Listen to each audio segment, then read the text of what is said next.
నమస్సుమాంజలి. భరతమాత గొప్పతనం తెలియజేసే పద్యాన్ని చెప్పబోతున్నాను. సగరమాంధ్రాత్రాది షట్చక్రవర్తులన్ అంకసీమల నిలిపినట్టి సాధ్వీమ తల్లి. సగరుడు, మాంద్రాత్రుడు, పురూరవుడు, పురుకుస్తుడు, హరిశ్చంద్రుడు అనేటువంటి 6 చక్రవర్తుల్ని తమ భుజస్కంధాలపై నిలిపినటువంటి తల్లి భరతమాత. కమలనాభుని వేణుగాన సుధాంబుది మునిగి తేలిన పరిపోత దేహ.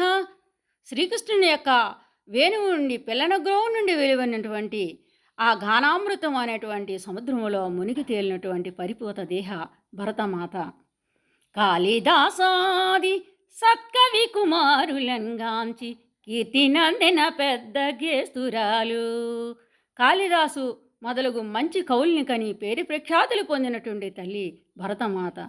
బుద్ధాది ముని జనంబులు తపంబుల మోద బాష్పముల్ విడచిన భక్తురాలు. బుద్ధుడు మొదలగు మునీశ్వరుల తపస్సులను చూసి ఆనంద బాష్పాలు విడిచినటువంటి తల్లి భరతమాత.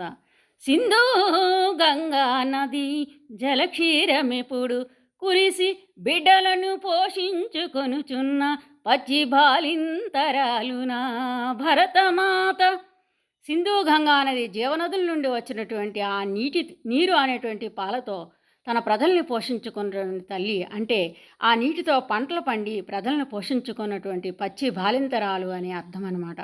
మాతలకు మాత సకల సంపత్సమేత. మాతలకు మాత అనేక సంపదలు కలిగినటువంటి తల్లి భరతమాత. ధన్యవాదం.